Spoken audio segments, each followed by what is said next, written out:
Un momento. Listo, Muy doctor. bien, buenas tardes con todos. Soy Jeff Huarcaya Victoria, médico psiquiatra del Hospital Nacional Guillermo Almenara Irigoyen. Y en esta oportunidad tengo el encargo de desarrollar esta teoría del curso de ética médica.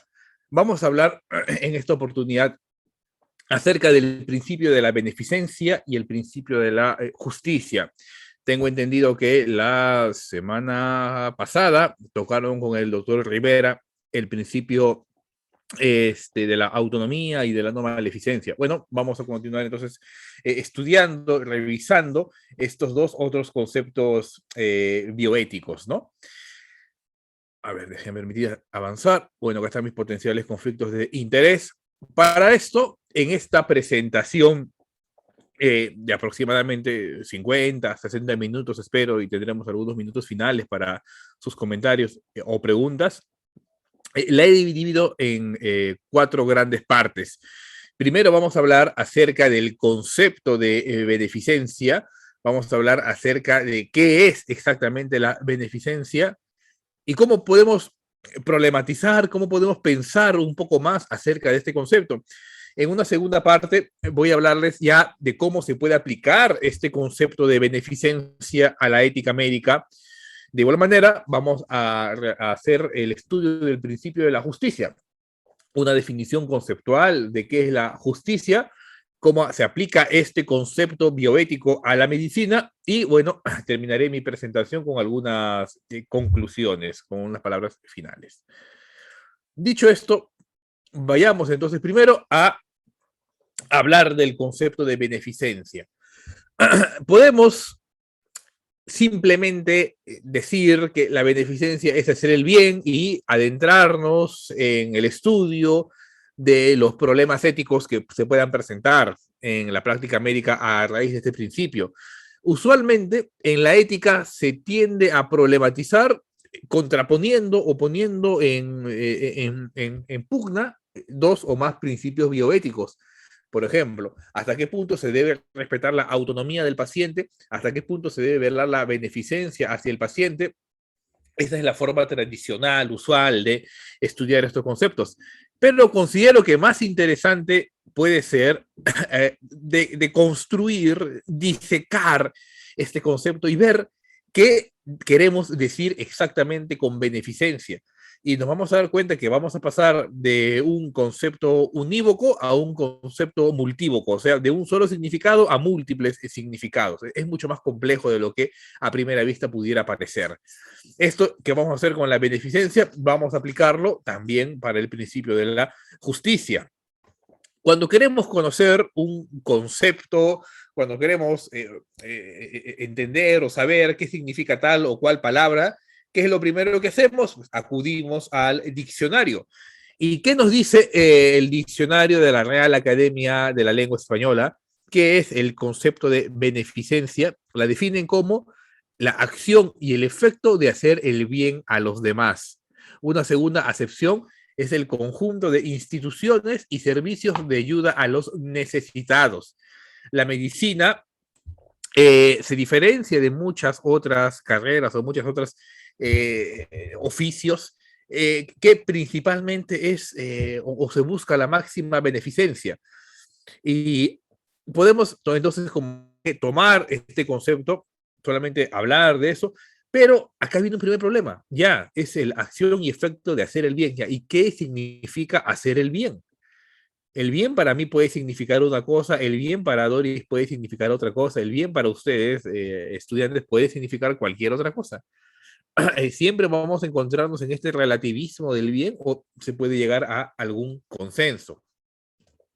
Como les planteé, la beneficencia, entendido así, con este concepto básico de hacer el bien o de buscar el bien a los demás, usualmente cuando se problematiza en la bioética se la contrapone al principio de la autonomía y aparecen múltiples preguntas.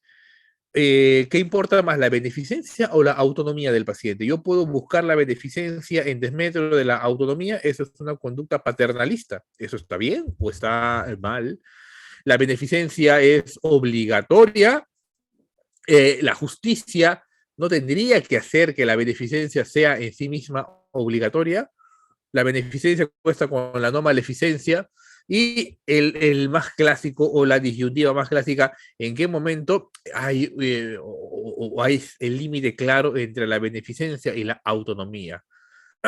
Entonces, hay que preguntarnos esto, ¿qué es la beneficencia considerada en sí misma? Ya podemos tener una primera aproximación o una primera sospecha.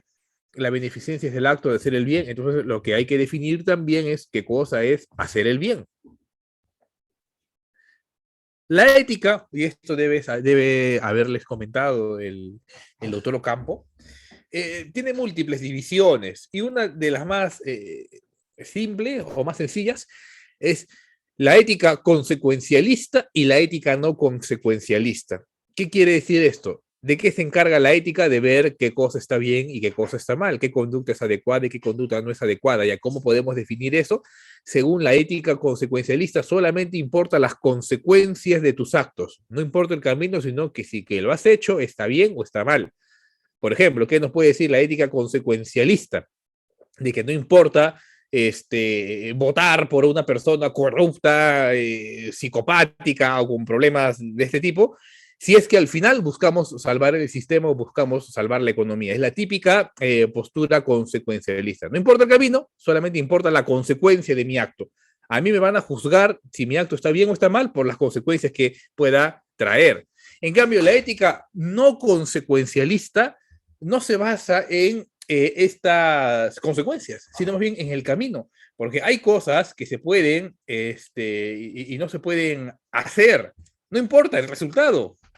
O sea, si tú para obtener un beneficio vas a mentir, vas a engañar, vas a violentar, pues no importa la consecuencia del acto, sino el camino.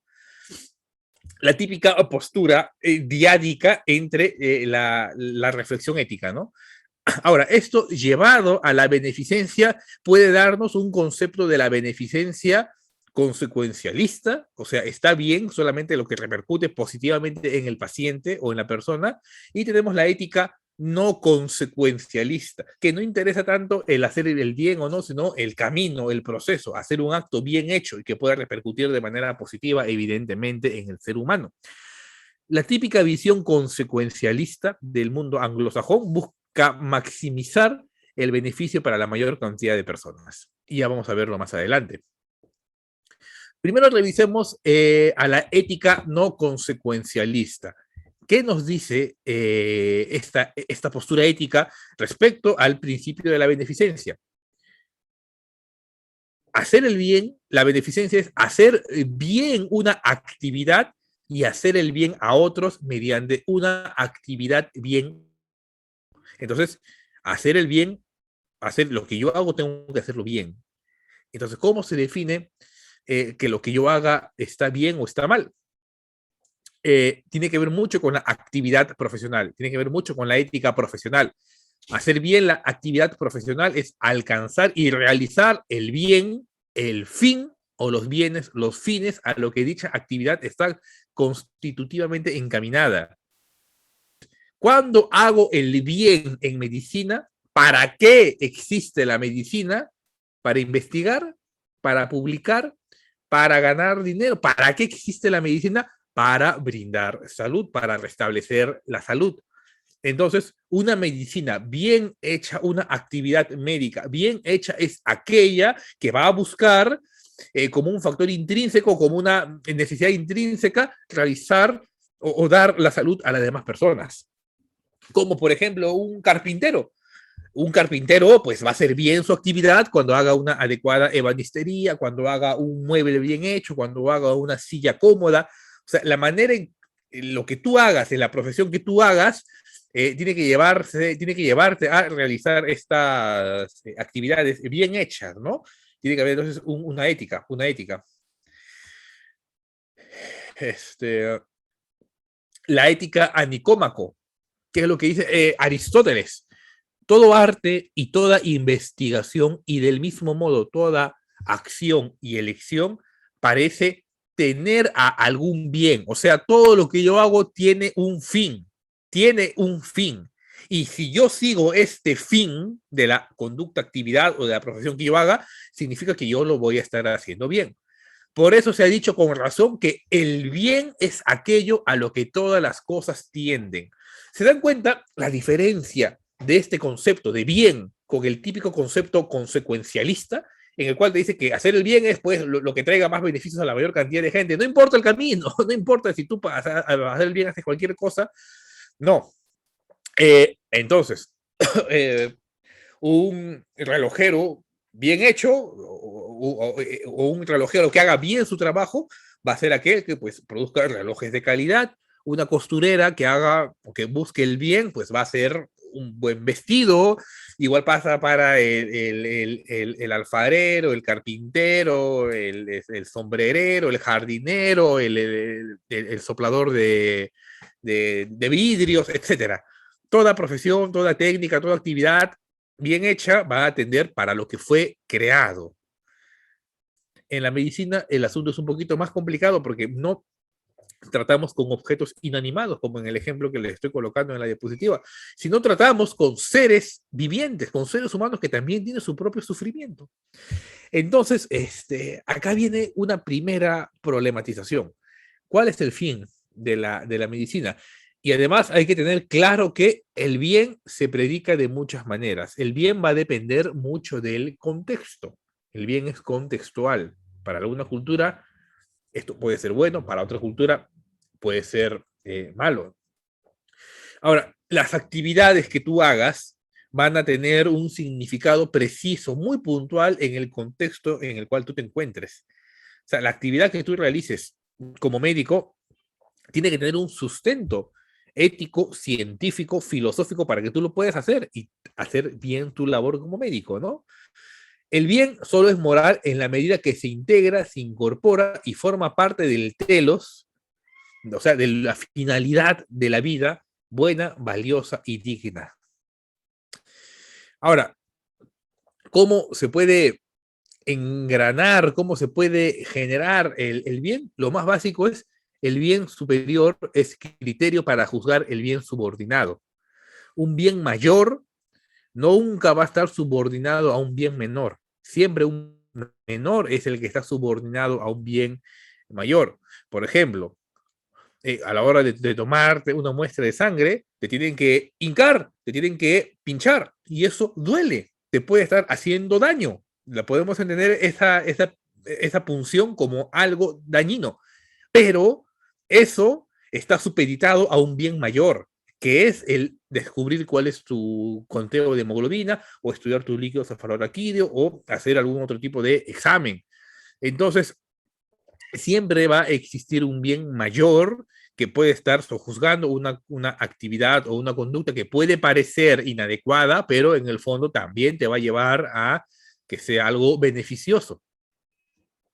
Y se tienen que subordinar unos fines con otros. El fin subordinado va a ser aquel de menos rango. Por ejemplo, en la medicina, ¿cuál es el fin supremo? Ayudar a las personas. Un fin de segundo rango podría ser el investigar. El investigar es un fin de segundo rango. Un fin de tercer rango puede ser hacer dinero, ganar dinero. Pero nunca el ganar dinero va a pasar o va a ser el primer o el fin supremo, el fin primero en la medicina, pues, ¿no? Y se debe coordinar los diferentes fines, porque dentro de una misma rama o de un mismo campo de conocimiento existen diferentes fines. De tal manera que todo se engrana y puede terminar en un bien máximo, que es ayudar a las personas. Eso es lo que nos dice la ética no consecuencialista. Entonces, ¿cuál es el último fin por el que todo se hace? Porque tanto el carpintero, el relojero, el lechero, el jardinero, el médico, el abogado, todos los demás profesiones, todos van a atender al bien. Pero ya, entonces, ¿hay algo en común en todos ellos? ¿Existe algo en común? Sí, sí, ya lo decía Aristóteles. La eudaimonia, el vivir bien, el vivir en armonía. Todo lo que hacemos como seres humanos busca el vivir bien, el vivir y actuar bien, o sea, el vivir y actuar en armonía. Cada profesión entonces tiene que plantearse y dejar plantear acerca de cuál va a ser este bien, el bien supremo de cada una de estas profesiones, ¿no? Acerca de cuál es su mejor o peor contribución de los fines específicos a los que vaya a atender la actividad o la especialidad que se encuentre realizando. Y no solamente a nivel individual, sino a nivel global, en un conjunto. O sea, cómo mi conducta bien hecha puede favorecer no solamente a una persona, sino a la comunidad, a varias personas. Por lo tanto, el profesional, y ahí viene su nombre, que profesa, el profesional es tal en la medida que vaya a profesar o que pertenece a un grupo de otras personas o de un colectivo que profesen su mismo interés de generar el determinado bien propio de cada una de estas técnicas. Y además, entonces, la beneficencia, dicho todo esto, y ya habiendo dado estos 10, 15 minutos de análisis conceptual, el bien que se alcanza o se proporciona ejerciendo correctamente, o sea, bien, una determinada profesión. Para eso, para ejercer bien la medicina, tienen que ustedes estudiar bastante, tienen que leer bastante, tienen que sentir bastante también, porque no solamente es una actividad cognitiva, también tienen que sentir con su paciente. Y todo eso va a determinar que lo que tú hagas como médico va a ser algo bueno, va a ser algo beneficente. Ahora, acá viene una nueva disyuntiva. Ay, un ratito me está escribiendo mi jefe. Un ratito, perdón. Discúlpenme.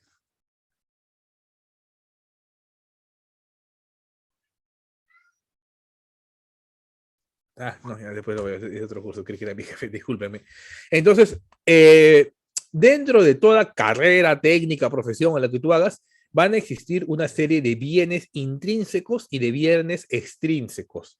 Los bienes intrínsecos están relacionados con la misma actividad que tú estás realizando. O sea, lo bien hecho va a ser algo intrínseco de tu actividad. Y los bienes extrínsecos son aquellos que están fuera de la actividad que tú estás realizando. O sea, van a llegarte, pero no por la actividad que hagas, sino es algo externo. Por ejemplo, miren, les pongo este ejemplo. Imaginen que se inicia un pequeño club de ajedrez, entre 5 o 6 de ustedes. Bueno, les gusta el ajedrez, se sientan, comienzan a jugar, se divierten y crean un club de ajedrez. ¿Y cuál es la finalidad de este club? ¿Cuál es el bien intrínseco de este club? Conversar con otras personas, aprender a jugar ajedrez, divertirme, distraerme, ser feliz, socializar. Ese es el bien intrínseco y además mejorar tu técnica de ajedrez, ¿no? Mejorarte como ajedrecista. Es un bien intrínseco. Pero pasan los meses, cada vez va apareciendo más personas, tienes tú que aprender a seleccionar quiénes entran, quiénes no entran, comienzas tú a cobrar una inscripción para que puedas pertenecer a este club de ajedrez, tienes que comenzar a tener algún líder, alguna persona que dirija a todas las demás. Van a entrar personas que ya no solamente quieren jugar ajedrez, sino simplemente quieren entrar a este club porque entró su novio, porque entró su novia, porque quieren conocer a otras personas, porque hay alguien que le gusta, por curiosidad.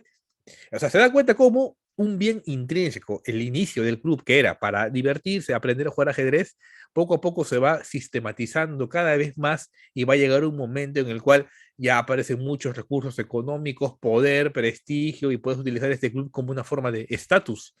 O sea, ya o aparecen estos bienes extrínsecos. El bien extrínseco sería así la forma de institucionalizar la actividad que estás realizando.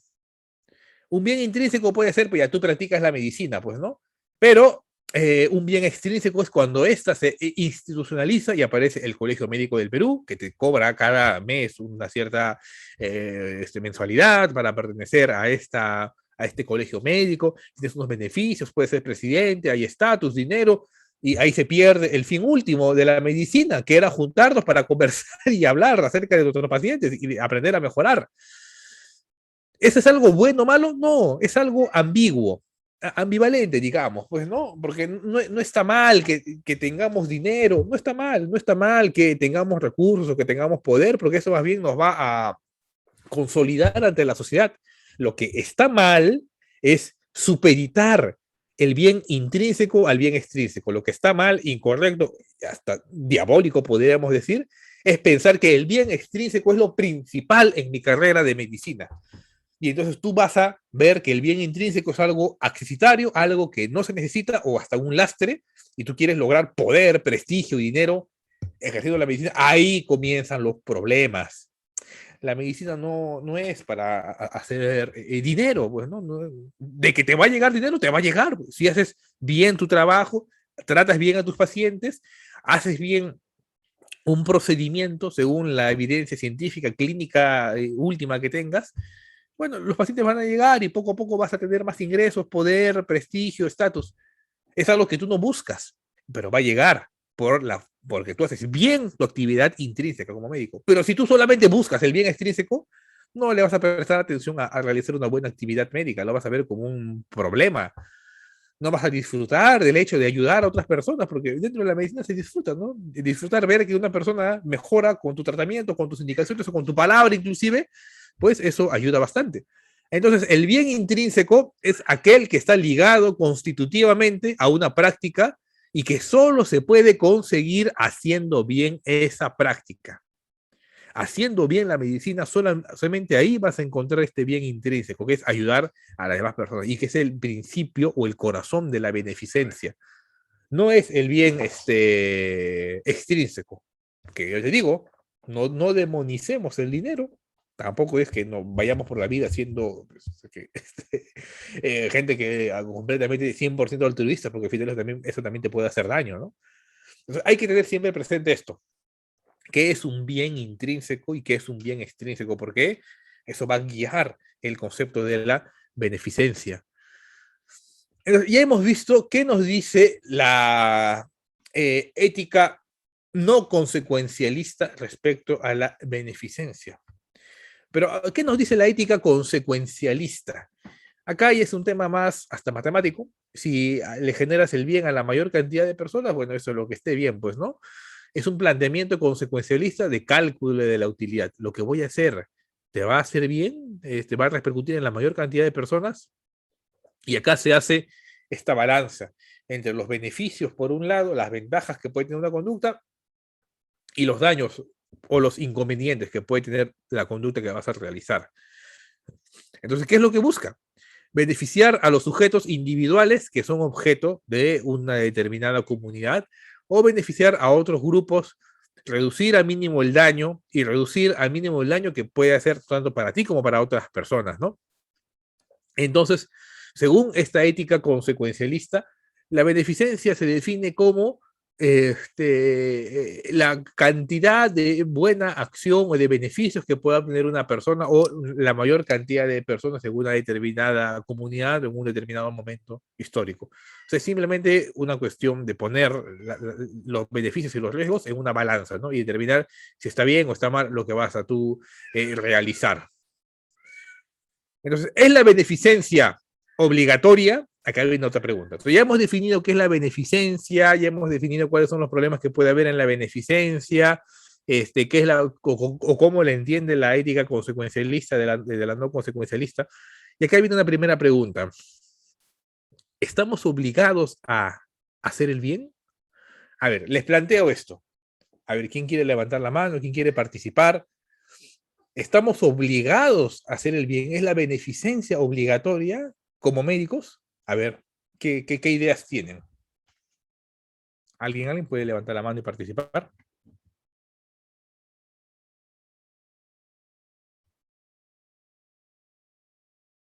¿Alguien? ¿Delegado?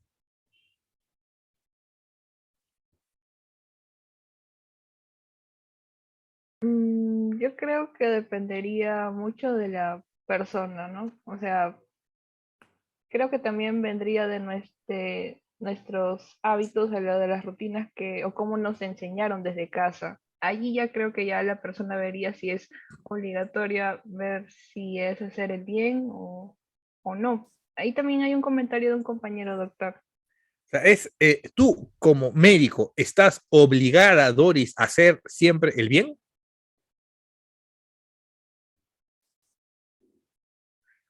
No siempre Eh, se puede satisfacer todos los principios bioéticos, claro. Ujú. no es obligatorio. A ver, miren, hay muchas posturas. Es como todo un abanico de posibilidades, filosóficamente hablando. Hay una obligación estricta en el cual te dice que tú estás obligado sí o sí a hacer el bien. Estás obligado, aunque no quieras, pero si quieres estar acá, estás obligado a hacerlo. Dicen que ya existen obligaciones, o sea, existen algunas conductas que sí o sí tienes que hacerla, que dentro de todo el gran constructo de la beneficencia en medicina hay algunas conductas que sí o sí no son trazables, que sí o sí tienes que hacerla. O sea, hay alguna suerte de obligaciones débiles que pueden estar en la periferia de la beneficencia, como por ejemplo preocuparse, ayudar a un paciente o a una amistad.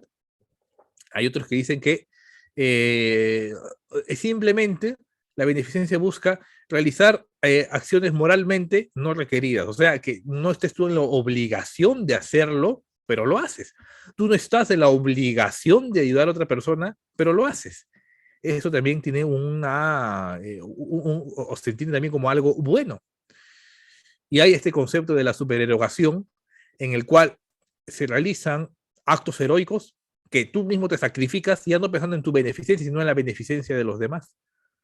O sea, ¿se dan cuenta cómo la supuesta obligatoriedad de hacer el bien va desde uno que estás tú obligado 100% a hacer el bien, hasta uno en el cual tú no estás obligado a nada, nadie te obliga a hacer el bien, nadie te dice que lo hagas, tú no estás en la obligación de hacerlo, pero lo haces y hasta sacrificas tu vida ayudando a las demás personas. Entonces, hay estos diferentes tipos de actos, de obligaciones débiles. El mito que aparece en esta narrativa mitológica del buen samaritano en la Biblia, pues, entendido como una obligación débil, no estaba en la obligación el buen samaritano en ayudar a esta persona, no estaba en la obligación, pero igual lo hizo, pues, ¿no? Se tuvo que sacrificar él, tampoco, pues, ¿no? Le tuvo que dar lo que tenía que darle y se acabó. Alfonso Ugarte, cuando se lanzó su acto de su muerte, pues ayudó, elevó el sentimiento patriota, considerado como un acto heroico. Tupac Amaru, Micaela Bastidas, tantos héroes, Miguel Grau, tantos héroes que tienen nuestro país, que ellos estaban en la obligación de hacer eso. Alfonso Ugarte estaba en la obligación de lanzarse, Miguel Grau estaba en la obligación de ir y combatir, él se pudo haber quedado ahí en su escaño en el Congreso, como lo que tenemos ahora de congresistas, y no ir a la guerra. No estaban en la obligación, pero igual lo hicieron, decidieron sacrificar su vida. Entonces, ¿qué acto sería más, digamos, éticamente elevado, puede ser? Éticamente más apreciable, encomiable, aquel que hace las cosas por obligación, tú no quieres, pero igual la haces, o aquel que lo hace en base a su libertad. Esa es otra de las preguntas que todavía se realizan, ¿no? En este estudio de la ética. Dos posturas. Por ejemplo, tenemos acá a dos grandes bioeticistas, eticistas, filósofos, Bernard Gerd y Peter Singer. Bernard Gerd, fallecido en 2011, él decía, o consideraba que no estábamos en la obligación de ser buenas personas. No estamos, a lo mucho, estamos en la obligación de no hacer el daño. Eso sí es una obligación. Ahí sí no hay nada que discutir. Es tu obligación no estar fastidiando ni fregando la vida de otras personas. Es tu obligación. No fastidiar, no hacer daño. Pero hacer el bien, Bernard Gerd decía, no existe una obligación de la beneficencia. Solo obligaciones derivadas de algunos roles específicos que tú tengas en tu trabajo o en tu profesión. Entonces, los actos beneficentes son virtuosos, claro que sí, son un ideal moral encomiable, claro que sí, nadie va a dudar de eso, pero no son una obligación. Tú no puedes obligar a alguien a ser buena persona, ¿no? O a hacer el bien. Las únicas obligaciones en la vida moral, dice Gerd, es el no hacer daño intencionalmente. Pero una postura diferente tiene Peter Singer. Él dice que hay una obligación, pero la obligación no es igual. Hay gente que tiene más, ellos son los que están obligados a hacer el bien, mientras que los que menos tienen, ¿qué van a poder dar? Las personas de naciones ricas se encuentran moralmente obligadas a prevenir algún daño que pueda ocurrir en las personas con menos recursos. Y eso lo saben muy bien muchos filántropos, muchos multimillonarios, tipo Bill Gates, Jeff Bezos, y todos estos, ¿no? ¿Cómo se llama? El de Tesla, Elon Musk, todos estos, saben, pues, ¿no? Que tienen que hacer actos altruistas y lo hacen, ciertamente también, ¿no? Sienten esta obligación, y el mismo Peter Singer lo decía, las personas de estas naciones están en la obligación de ayudar. A veces es necesario realizar grandes sacrificios con tal de lograr una mayor justicia. Y eso lo vamos a ver cuando hablemos del concepto de justicia. El tema es, y la crítica que se le hace a Peter Singer es que él borra la línea entre lo que es obligado y lo que es supererogatorio, o sea, entre lo que estoy obligado a hacer y lo que estoy obligado a hacer y además me hace un daño a mí mismo. Es difícil de definir. El Fondo Monetario Internacional ha estipulado que las personas que más ganan tienen que pagar más impuestos. Las personas ricas están en la obligación de ayudar a las personas que menos tienen, como una forma de convivencia social. Y eso no es que sea socialista, comunista, ni mucho menos. No caigamos en esas pachotadas, pues, ¿no? Esas cosas la dicen la gente que no quiere dar dinero, pues, o que solamente se preocupan para sí mismos, ¿no? Entonces, hay una suerte de beneficencia exigente. Nada está completamente dicho. Cada uno de ustedes va a tomar la postura que considere correcta, siempre pues yendo o buscando un término medio, tampoco es irnos a los extremos, ¿no? Y acá viene un análisis filosófico, lógico, interesante. Entonces, ¿estamos en la obligación de hacer algo beneficioso? Pues va a depender ciertamente de las circunstancias. Por ejemplo, miren, asumimos que una persona X, cualquiera de ustedes, es consciente de una serie de conductas o actitudes o lo que le pasa a otra persona. X, esa persona, va a tener la obligación de la beneficencia hacia la persona Y, o sea, tú como médico vas a tener la obligación de la beneficencia hacia tu paciente, si y solo si se satisfacen estas cinco postulados. O sea, ya de acá partimos que en medicina, sí, hay cosas en las cuales tú estás obligado a ser beneficente. O sea, no es que tú digas, no, que no es obligatorio. No, sí es obligatorio, pero no siempre lo es. O sea, hay algunas situaciones especiales en las cuales tú tampoco vas a estar obligado, ¿no? Entonces, ¿en qué situaciones tú estás obligado a actuar? Primero, si el paciente está en peligro de perder la vida o está en peligro de recibir un daño significativo en su salud o en algunos otros intereses importantes de su vida, de su personalidad. Si el paciente está a punto de morir o sufrir un daño irreparable, tú estás en la obligación de actuar. Tú estás caminando por la calle y ves a una persona que convulsiona, tú no vas a decir, no, yo no soy médico, no estoy de turno, me voy. Nada, tienes que intervenir, tienes que actuar. Eres médico.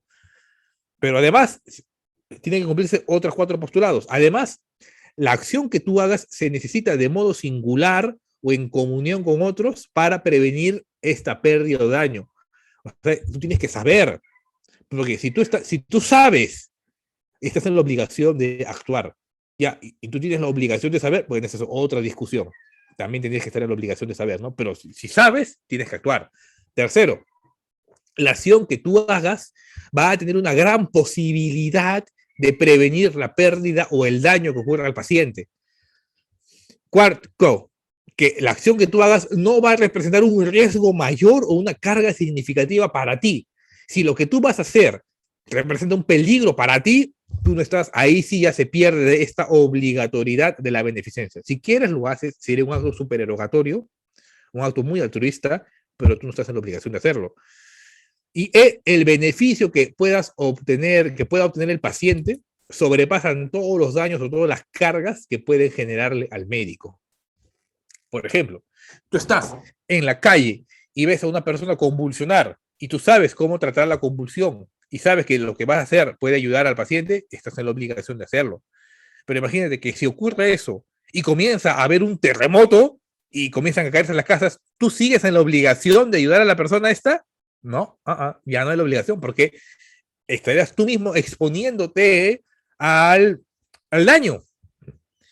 Y al final, lo más importante es que tú puedas sobrevivir, y ya entendiéndolo desde un punto de vista consecuencialista, un médico puede ayudar a curar a más personas, viéndolo solamente así por números. ¿Se acuerdan ustedes el drama que pasó el año pasado cuando el ministro de Salud de aquel entonces había señalado que no, que los médicos, igual que las demás personas, o sea, en el sentido de la dignidad, sí son iguales, ¿no? Pero en el sentido práctico, al final un médico, pues, bien curado, tratado, se restablece y continúa yendo a atender a la mayor cantidad de personas, ¿no? Y salvando la mayor cantidad de vidas.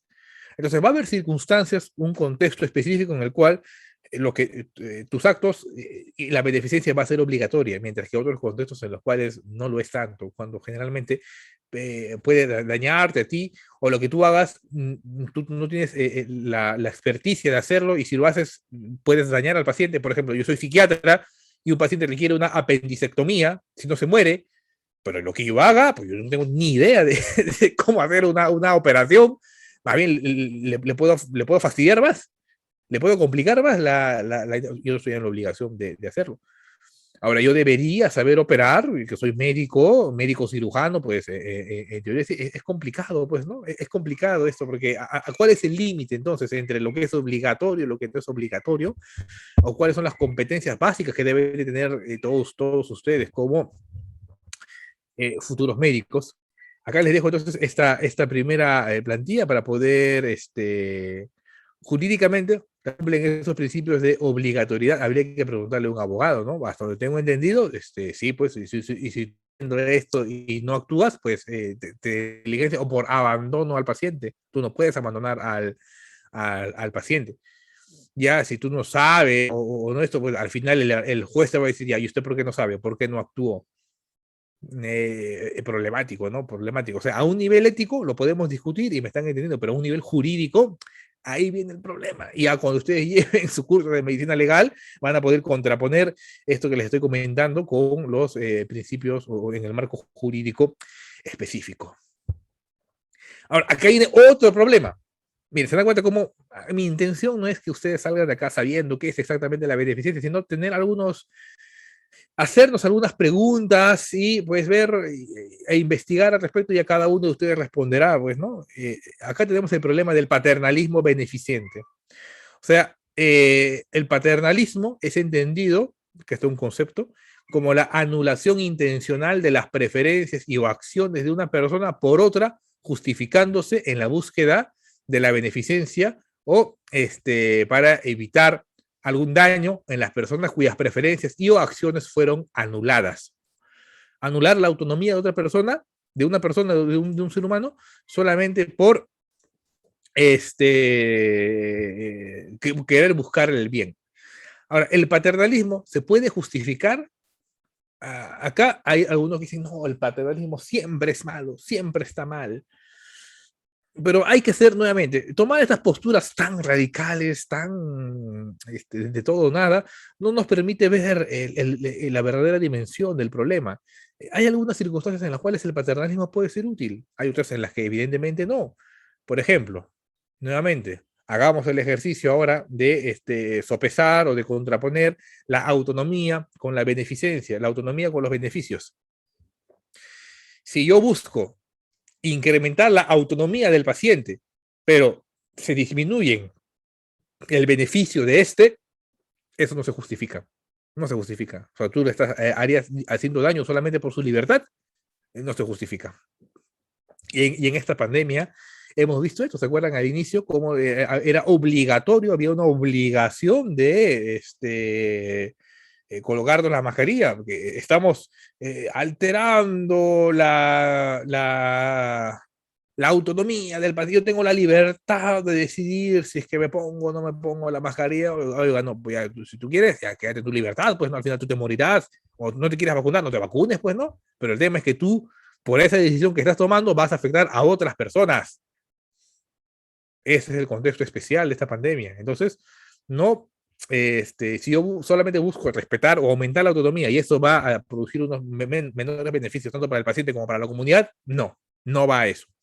En cambio, si se busca disminuir levemente la autonomía, pero se pueden aumentar enormemente los beneficios o el bien, en este caso la salud, puede ser justificado ese paternalismo. Las medidas de restricción, la obligatoriedad de estas medidas de restricción, pues en este contexto específico de la pandemia han sido útiles. En los países en los cuales se han seguido al pie de la letra estas medidas restrictivas, en el cual pues se puso en la balanza más los beneficios que la autonomía, pues les ha ido muy bien. Miren a China, miren a los países asiáticos, el Japón, en el cual pues se le dio más importancia al bien social, al bien común. En cambio, en países como los típicamente occidentales, en los cuales se sobredimensiona, se enarbola, se engrandece descomunalmente a la autonomía sin contraponerla a otros principios, pues la pandemia los ha azotado y les ha ido muy mal. En Perú, que no se han seguido adecuadamente las recomendaciones, mire qué tan mal nos ha ido en la pandemia. ¿Qué más? Si yo disminuyo la autonomía y beneficios, o hay beneficios muy pocos, muy leves, ahí sí no se justifica. Yo solamente puedo justificar un paternalismo beneficente si es que hay una leve disminución de la autonomía, pero los beneficios son grandes, son inmensos. ¿Qué mal te puede generar ponerte la mascarilla? O yo te estoy diciendo ya obligado que todos den la mitad de su casa y que alberguen gente. No nos han pedido eso, nos han pedido simplemente ponernos la mascarilla y punto, se acabó. Seguir una recomendación de salud pública básica. O haya una disminución de levemente de la autonomía y grandes beneficios, ahí se puede justificar. Entonces, este paternalismo beneficente sí está justificado, éticamente hablando, porque acá estamos en un contexto ético, ya el tema jurídico nuevamente, pues ya eso escapa a las explicaciones de esta charla. Una persona, el paternalismo beneficente se puede realizar cuando una persona corre el riesgo de sufrir un daño sustancial y prevenible o la pérdida de un potencial beneficio. Y esta acción paternalista tiene una gran posibilidad, una gran probabilidad de prevenir el daño o generarte algún beneficio.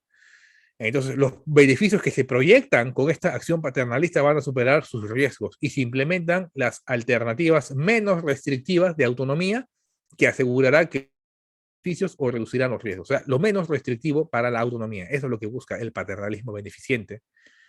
Por ejemplo, una forma de paternalismo beneficente es subir los impuestos al cigarro y al tabaco.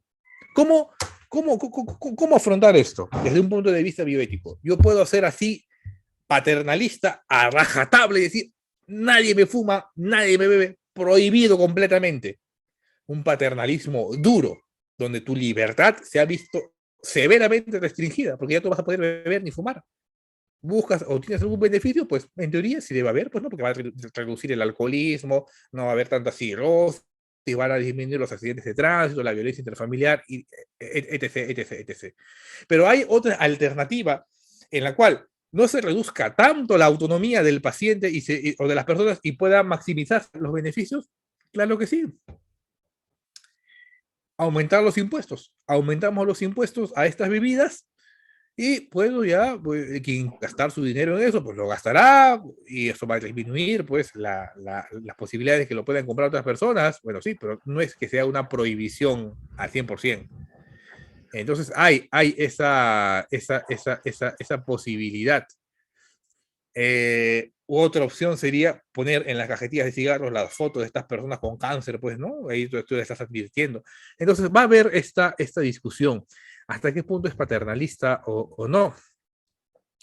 Puede haber medidas coercitivas fuertes, medidas coercitivas leves.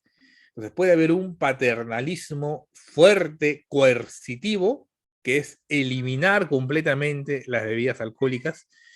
Puede haber un paternalismo no coercitivo y débil, como por ejemplo te ofrezco un vaso de agua en lugar de la cerveza, algunos lo harán, algunos no lo harán. Puede haber un paternalismo coercitivo débil en el cual aumento o prohíbo prohíbo la venta a los menores, o sea, se prohíbe, sí, pero a determinados grupos, los más vulnerables, o puede haber un paternalismo fuerte, pero no coercitivo, como incrementar los impuestos. O sea, hay toda una, todo un esquema, toda una dimensión de las actitudes paternalistas. No obstante, acá la autonomía también ha sido objeto de crítica.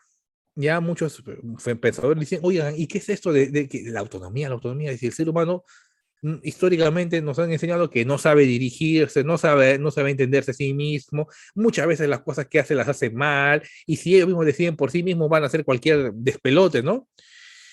Sarah Coley, en este libro, Contra la Autonomía, muy interesante, explica o señala que es necesario un paternalismo coercitivo, como por ejemplo cuando te pones tú el cinturón de seguridad.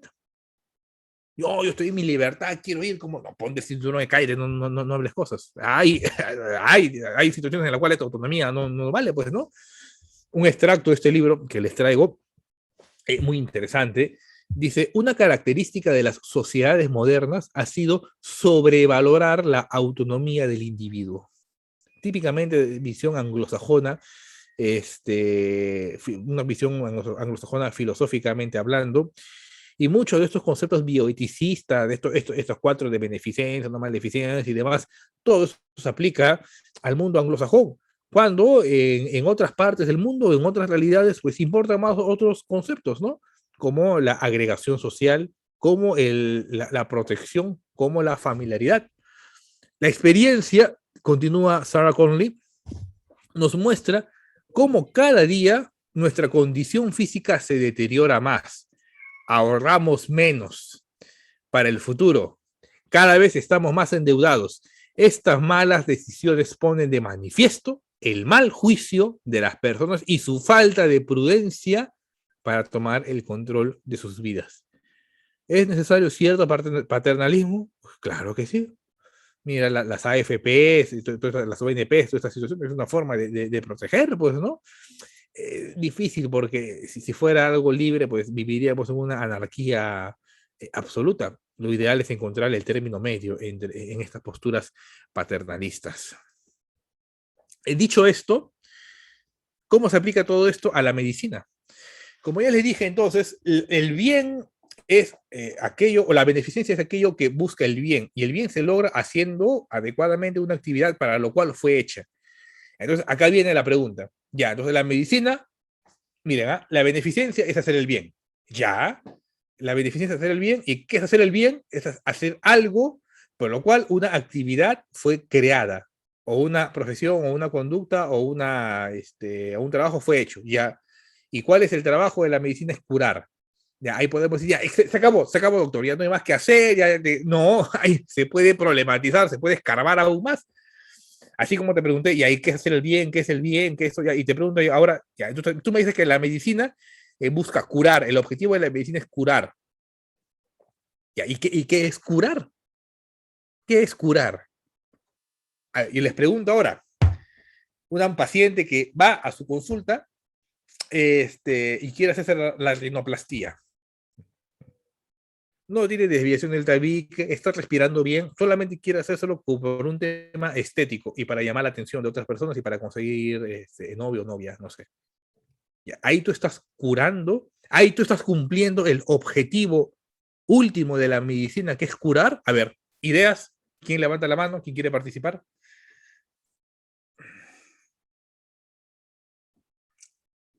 Me entendieron el ejemplo, ¿no?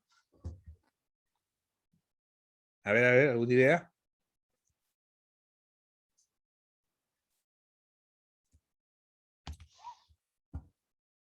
No tengan temor de participar. Si pueden, activen su micro. No, doctor, no se está curando. Ya, Renato nos dice que no se está curando. ¿Alguien más?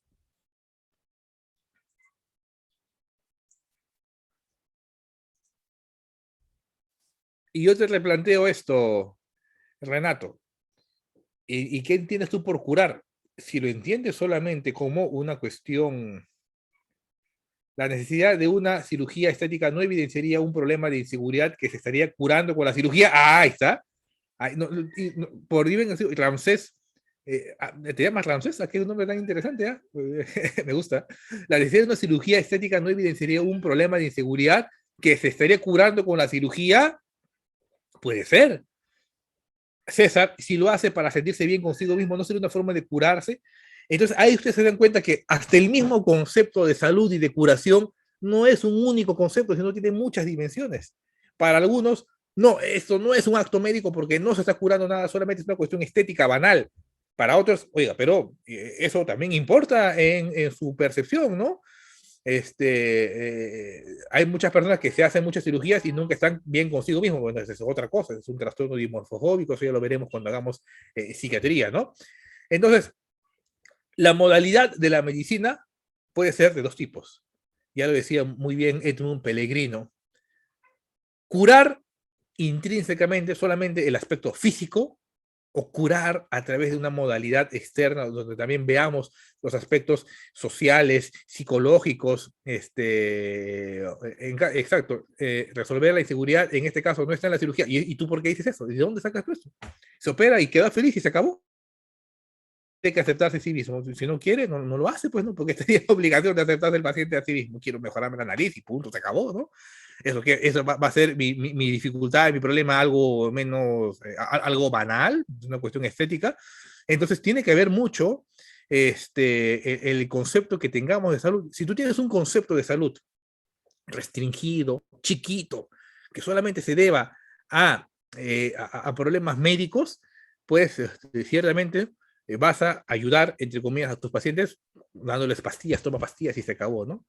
Pero si tú tienes un concepto un tanto más amplio de salud en el cual veas también los diferentes estresores psicosociales o problemas psíquicos o dificultades sociales que puede tener la persona, pues tu concepto de salud se va a abrir.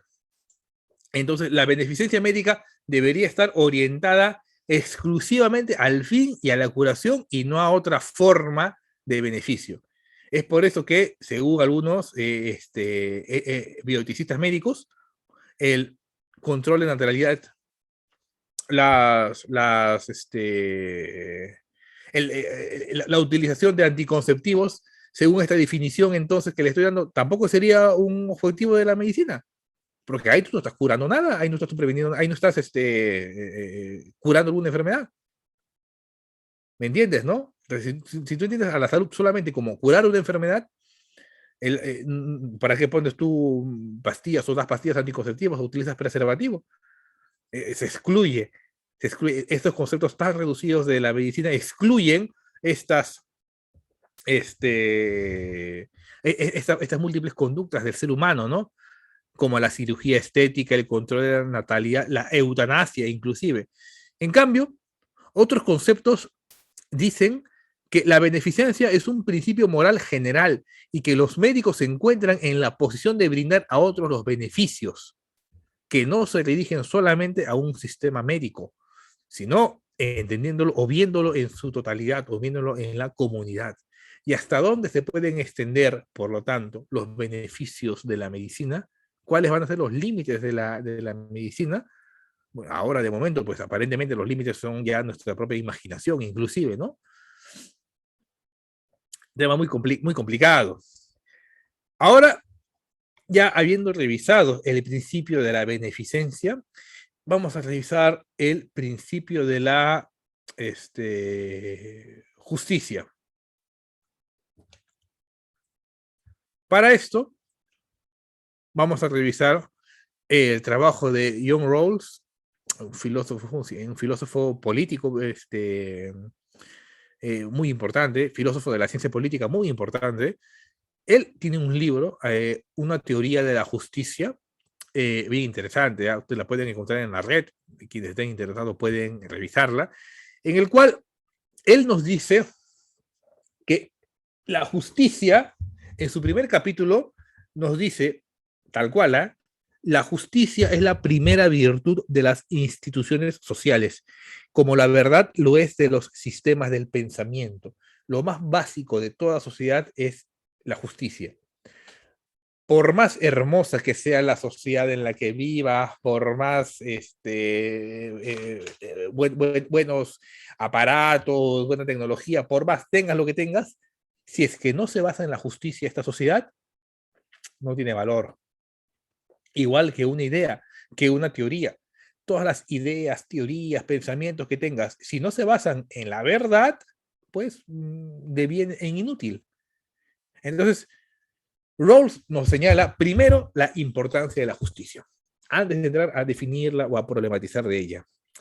Que una teoría, por muy atractiva, elocuente y concisa que sea, tiene que ser rechazada o revisada si no es verdadera. De igual modo, no importa que las leyes e instituciones estén ordenadas y sean eficientes. Si son injustas, han de ser reformadas o abolidas. No interesa qué tan perfecto, qué tan económicamente bien le vaya a un país. Si hay injusticia, hay que hacer una reingeniería. ¿Cuál es el papel de la justicia? ¿Cuál es el papel de la justicia según John Rawls? Sirve como una cohesión de nosotros los seres humanos que vivimos en sociedades. Los seres humanos vivimos en sociedades. El problema está que en una sociedad va a haber personas que tienen ideas contrapuestas. ¿Cómo poder llegar a una cooperación? Si una persona quiere A y la otra persona considera B, si uno es de la U, otro es de la Alianza, qué sé yo, ¿no? Las diferentes posturas tan diferenciadas que pueden tener los seres humanos. Entonces, ¿cómo llegamos a una cooperación? A través de la justicia. Son necesarias leyes y normas que van a buscar distribuir adecuadamente los derechos, deberes, beneficios y cargas que tiene cada miembro de la sociedad. Entonces ya se van dando cuenta de esta definición de justicia. Sí, o sea, la justicia sirve para poder vivir en sociedad, garantizar una adecuada cooperación y es necesario para que se regulen los derechos, deberes, beneficios y cargas. Ese es el concepto que nos da John Rawls. De ahí viene la justicia, el objeto de la justicia. ¿Qué nos dice? Cada persona de la sociedad va a tener un concepto diferente de lo que es justicia.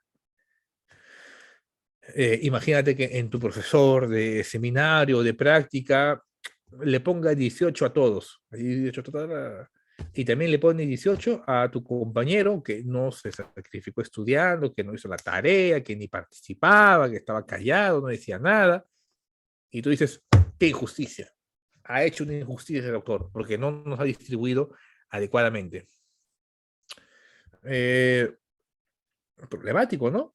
Pero ¿qué puede decir la persona? Bueno, yo le hablé al doctor y yo le dije que tengo un poco de fobia social, que no me gusta hablar en público, que estoy recibiendo ayuda para ello.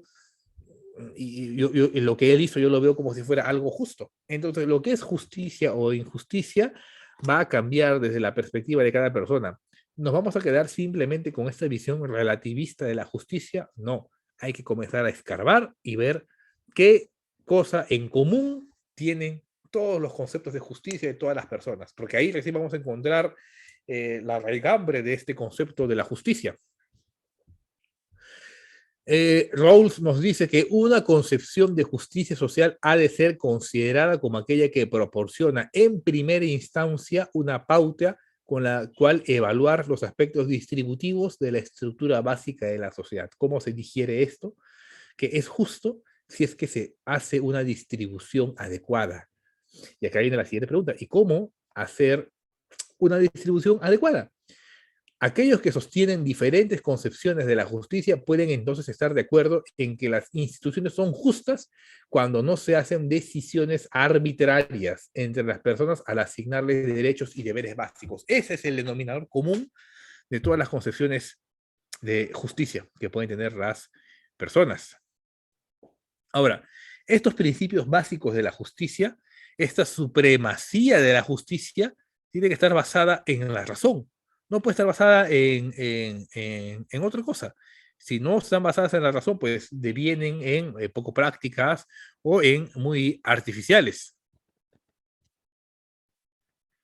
Entonces, ¿cuál es la teoría o la idea principal de la teoría de la justicia?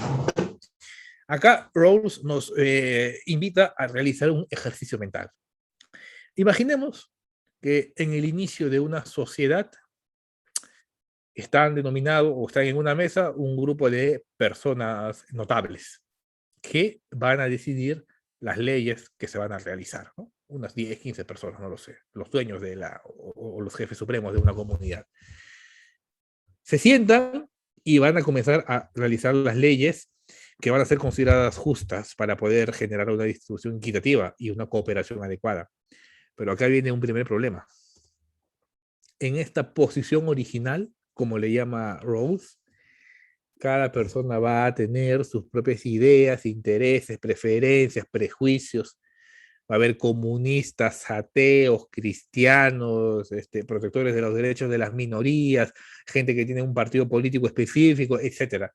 Y cada uno de ellos va a tender, como se dice coloquialmente, a llevar agua para su molino. O sea, va a tender a buscar solamente los beneficios tanto de él como de su pequeño grupo al que representa.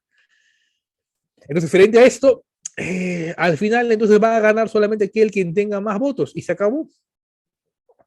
Eso es la democracia, eso sería la justicia. Para Rawls, no. Tiene que haber una posición en la cual estés alejado de tus intereses, alejado de tus prejuicios, de tus preferencias personales, porque si no, tú vas a querer obtener la mayor cantidad de beneficios. ¿Y cómo lograr eso?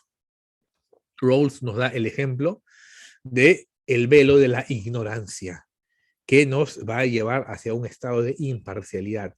¿Cómo es este ejercicio? Yo, las leyes que dé van a ser no pensando en mí, o yo no voy a dar las leyes sabiendo si me van a beneficiar o no. Solo así es que se pueden dar unas buenas leyes, solo así es que se pueden generar buenas reglamentaciones o una buena distribución. En esta posición original, yo solamente voy a dar las leyes, pero yo no sé si voy a ser médico, si voy a ser abogado, si voy a ser barrendero, si voy a hacer lo que fuese. Yo no sé. Y al no saber, entonces yo voy a dar leyes que van a buscar ser lo más justas posibles. Porque cuando entre a la sociedad yo no voy a saber a dónde voy a ir. Así que se distribuya equitativamente. Evidentemente, esto es solamente un ejercicio mental, ¿no? Porque en el fondo, pues las personas siempre van a tender a buscar sus propias preferencias. Y acá les doy un ejemplo. ¿Cómo hacer entonces una repartición justa? Estás tú en cumpleaños en el servicio donde trabajas, en el servicio del hospital donde trabajas, es el cumpleaños de una persona X, ¿no? Y ya, dicen, hora de partir la torta. Ya, vamos a partirla. El pedazo más grande hay que darle al jefe del departamento. El pedazo un poquito más pequeñito hay que darle al jefe del servicio. A los médicos también hay que dar otra tajarita. A los residentes un poquito menos. A los internos ya casi nada. Y a los estudiantes, bueno, que ellos miren nada más, bueno, son estudiantes igual. Entonces, ¿se ha hecho una distribución justa? No, evidentemente no. Entonces, ¿cómo hacer una distribución justa? Agarrar, llevarme la torta a otro cuarto, partir los pedazos, no saber qué pedazo le va a tocar a quién, o sea, hacer un ciego, si se puede un doble ciego inclusive, que la persona que reparta lo deje ahí y que ya sin ver se saque el plato, ya me tocó esta parte. Entonces, así, con ese velo de ignorancia, con ese ciego, tú no vas a saber qué te va a tocar a ti, inclusivamente a ti mismo. Entonces vas a querer partir la torta en pedazos iguales, ¿no? Con tal de maximizar tu beneficio. Porque tú puedes partirle en un pedazo gigante y otros pedazos chiquititos, pero tú no sabes si te va a tocar el pedazo gigante o el pedazo o la piltrafita, el pedazo chiquitito. Estudios de psicología evolutiva, psicología social han demostrado que el ser humano ante estas situaciones va a buscar la cooperación, ¿no? Va a buscar la cooperación. Intrínsecamente está en nosotros, ¿no? Ya es la sociedad la que nos pervierte también a veces. Entonces, de esa manera se busca realizar una repartición justa. Entonces, en esta posición original, Rawls nos señala que hay que ser lo más imparciales posibles. Hay que dictaminar las leyes no pensando en mi grupo, sino pensando en que yo soy un ciudadano de el Perú. Porque si yo hago las leyes solamente pensando en mi partido o pensando en quienes yo represento, pues al final no van a ser buenas leyes, pues, ¿no? Van a ser leyes con nombre, inclusive. Perdón. Entonces, ¿dónde me va a tocar? ¿Qué voy a hacer? ¿A dónde me voy a ir? No lo sé. Velo de la ignorancia, el ciego. Nadie sabe cuál es su lugar en la sociedad, su posición, clase o estatus social. Nadie sabe tampoco cuál será su suerte en la distribución de ventajas y capacidades naturales, su inteligencia o su fortaleza. Yo no sé si voy a estar en la sociedad como alguien inteligente, como alguien menos capacitado, como alguien hermoso, como alguien feo, no lo sé. Entonces, solo así, a través del velo de la ignorancia, es que se llega a la imparcialidad. Por eso es que se representa a la justicia con la justicia es ciega porque no ve a personas, solamente ve los actos y busca que haya esta igualdad ante la ley, cosa difícil de hacer porque somos seres humanos, ¿no? Por ahí no me acuerdo dónde leí o dónde vi que si hay algo que nos ha enseñado el comunismo y el socialismo, es que el ser humano tiene límites para su bondad. Que cuando tienes poder, te corrompes. Puede sonar utópico, puede sonar bonito, ¿no? En el papel, pero a la hora de la práctica, pues el ser humano se corrompe. El comunismo nos ha enseñado cuáles son los límites de la bondad humana. Y bueno, si es que existiera, o que si fuéramos gobernados por máquinas, o viviéramos en un sistema informático, no tuviéramos presidentes, sino robots, pues ya uno dice, bueno, ahí ya de repente puede ser que funcione el comunismo, pues no, porque el robot va a querer hacer las cosas de manera justa, pues no, y no centrado solamente en sus propios intereses. Cosas interesantes para poder pensar más adelante, ¿no? Pero bueno, eso es lo que se propone como imparcialidad. Esta posición original, entonces, cuando ya estoy ahí y quiero comenzar a dar las leyes, ¿en qué se van a basar esas leyes? Primero, en el principio de la libertad. Si yo voy a hacer una ley, yo voy a buscar que esta ley me garantice la libertad, no que me reduzca la libertad. Cada persona ha de tener un derecho igual al esquema más extenso de libertades básicas que sea compatible con un esquema semejante de libertades para los demás. ¿Pueden casarse las personas del mismo sexo? Claro que pueden casarse. ¿Por qué eso tendría que afectar tu libertad? No le afecta en nada. ¿Se puede besar en la calle? Pues que se quiere que se besen, pues, ¿no? ¿Afecten algo tu libertad? Tampoco. Entonces, en base a eso tiene que generarse las leyes. El segundo principio, el de la distribución, ya vamos a verlo ahora, tiene que haber una igualdad de oportunidades. Principio de diferencia. Entonces, acá viene una primera pregunta. ¿Igualdad de oportunidades significa que todos debemos tener un mismo salario? ¿Es justo o injusto que una persona gane más que otra? A primera vista puede parecer injusto, pero Rawls nos dice que solamente se puede permitir la injusticia si es que este acto injusto al final va a repercutir más en la gente menos necesitada. O sea, si tú haces algo injusto o ocurre algo injusto, eso solamente va a ser aceptado si es que esa acción repercute de manera positiva en los que menos tienen. Solo se puede permitir una distribución injusta. Les pongo este ejemplo.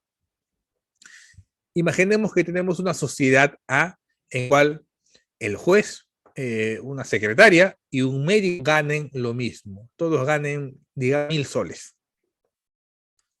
¿Se parece justo esto? ¿Puede parecer justo? Bueno, a primera vista pudiera parecer justo porque bueno, están iguales, hay una distribución equitativa, pero ¿qué pasa en estas sociedades? Que el médico no va a tener el mismo incentivo, porque seamos realistas, pues no, somos seres humanos y no voy a tener un incentivo para hacer mejor mis actividades si al final voy a ganar lo mismo que una persona que no ha estudiado tantos años como yo. una secretaria que ha estudiado 2 años gana igual que yo, que he estudiado 10 años, 7 años de especialidad, no, 7 años de médico, 1 año de cirugista, 3 años de especialidad, 11 años de mi vida. ¿Voy a tener motivación? No, ¿para qué? Entonces, en esta circunstancia, que pudiera parecer que hay una distribución equitativa, al final no va a promover la aparición de la riqueza para la sociedad o para el Estado. En cambio, en una sociedad en el cual se permita una distribución injusta, a primera vista, puede parecer injusta, pero al final va a repercutir de forma positiva en el que menos tiene.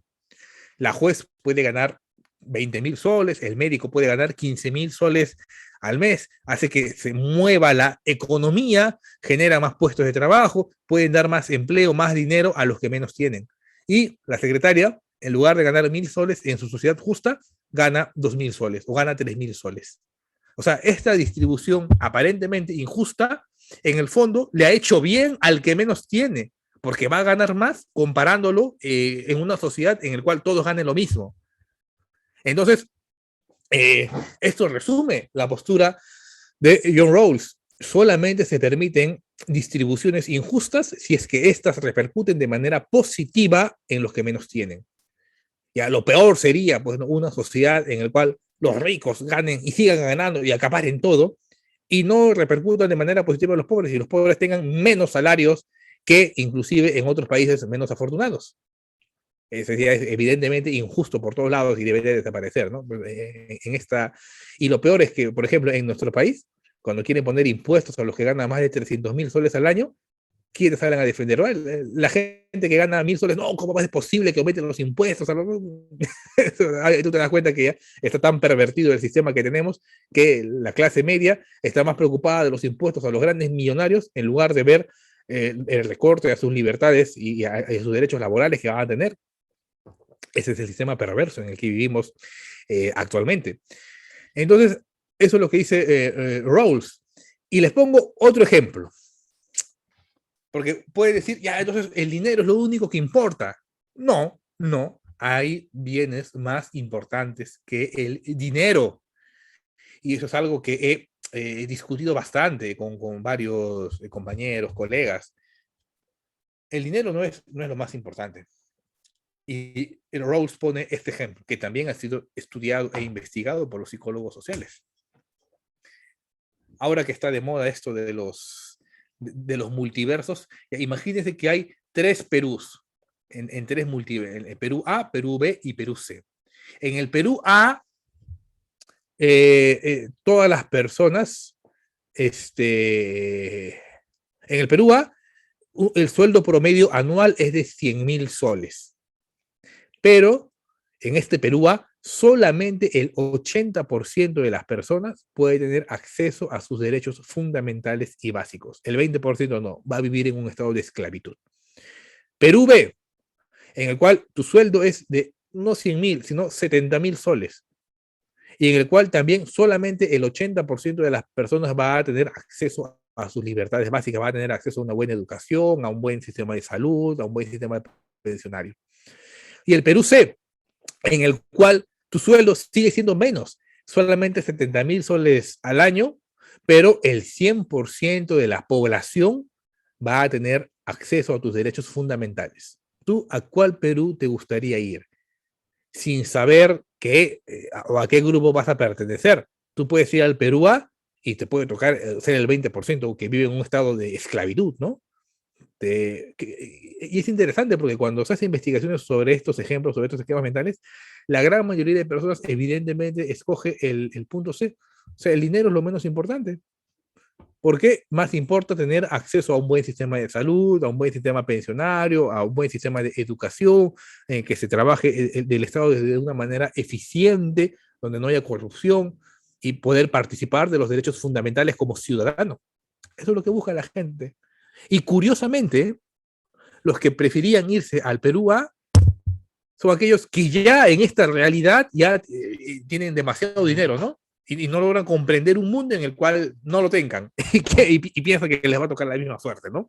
Cuando sabemos muy bien que en materia ya hace décadas, no, hace años, ha sido desmentido esto de que el pobre es pobre porque quiere.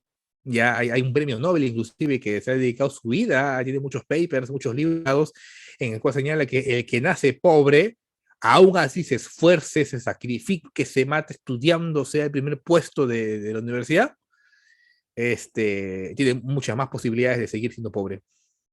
Y el que no es pobre, el que es de una universidad particular, el que no estudia tanto como tú, el que no saca tantas buenas notas como tú, el que no se sacrifica tanto como tú, pero tiene su papá que es dueño de la clínica y tiene dinero, tiene más posibilidades de triunfar en la vida, tiene más posibilidades de irse al extranjero, tiene más posibilidades de tener el mundo abierto. Ya, eso tiene que ver algo con tu meritocracia, ahora que está de moda la meritocracia, tiene algo que ver con que tú te esfuerzas. No, esa es una ilusión. Es una ilusión que el sistema crea para que tú puedas solamente te esclavices, ya me tengo que matar, tengo que sacrificarme estudiando para ser el mejor, cuando el éxito depende de muchas variables, no es una cuestión netamente individual. Es por eso que John Rawls dice que una sociedad justa es aquella que garantiza la igualdad de derechos fundamentales a todos los miembros de su sociedad, a todos. Tú tienes que tener las mismas oportunidades de poder irte al extranjero que un estudiante de una universidad particular, ¿no? No es desanimar, es, Yanira, es simplemente darnos cuenta de cómo funciona el sistema, pues, ¿no? Y querer cambiarlo, esa es la idea. Ustedes acá en San Fernando, San Marcos, tienen una gran responsabilidad social. Históricamente, San Marcos ha sido líder de la responsabilidad social en el Perú y espero que así siga siendo, ¿no? Porque si nos enfocamos solamente en medicina, lo biológico, te vas a perder y no vas a entender la realidad que está ocurriendo en nuestro país, ¿no?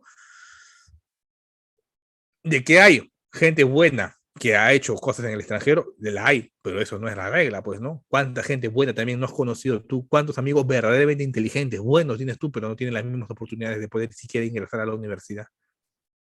¿Eso es justicia? Según John Rawls, no. ¿En qué sociedad te gustaría vivir? Esa es la pregunta. Y si me dices que es en la sociedad C, acá viene la repregunta.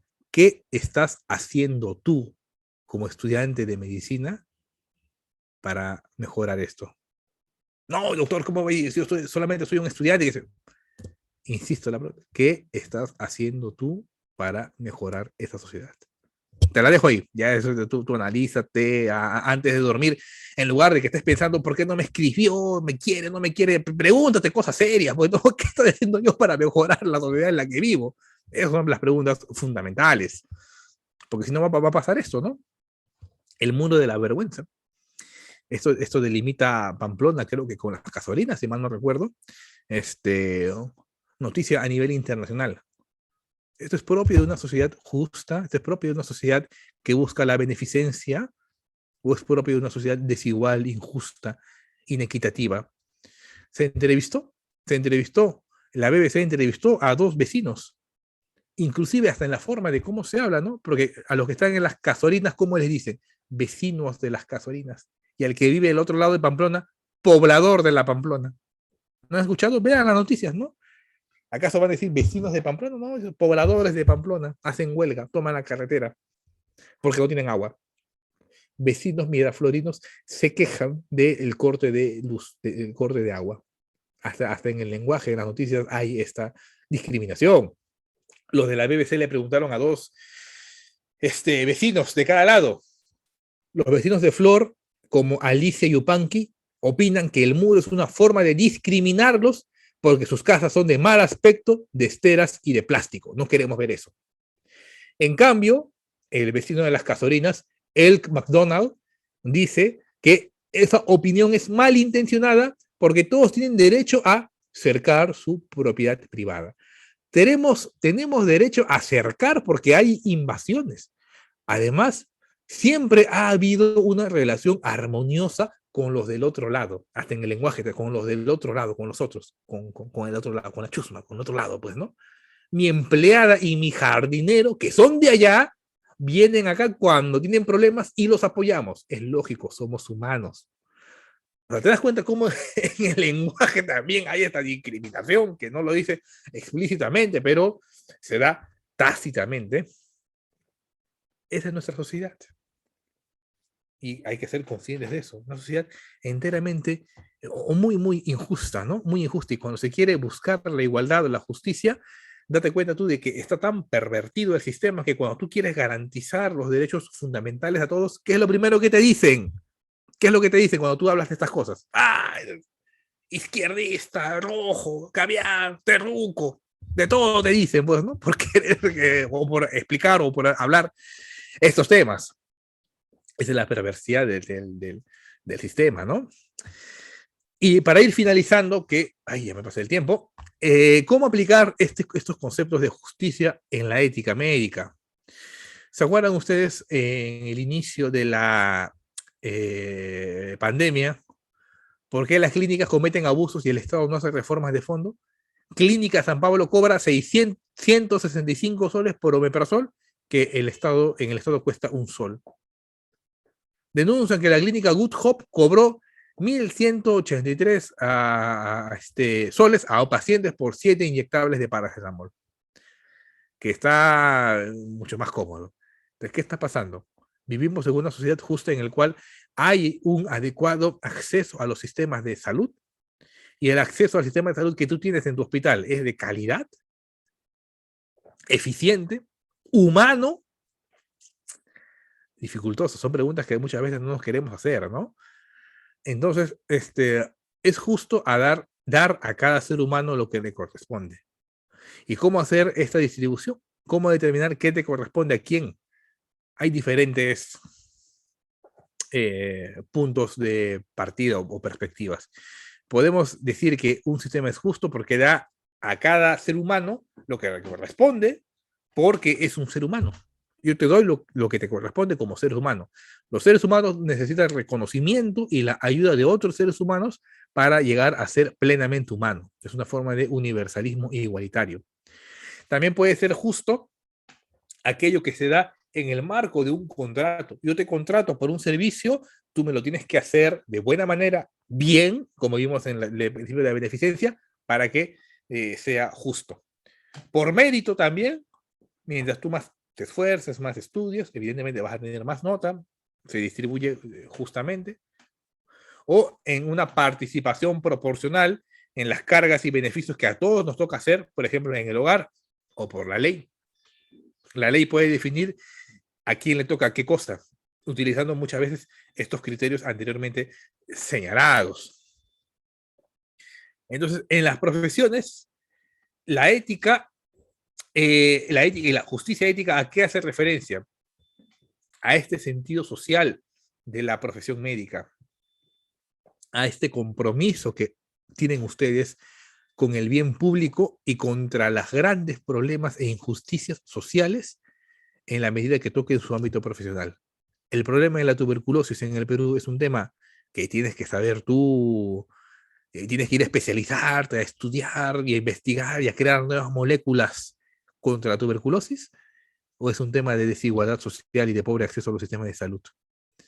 El problema de la anemia en nuestro país, tienes que ir tú a especializarte en un último centro de avanzada para que puedas tú descubrir la cura última de la anemia, o es simplemente la desnutrición producto de que no hay una distribución equitativa, la ignorancia, la pobreza, la desigualdad.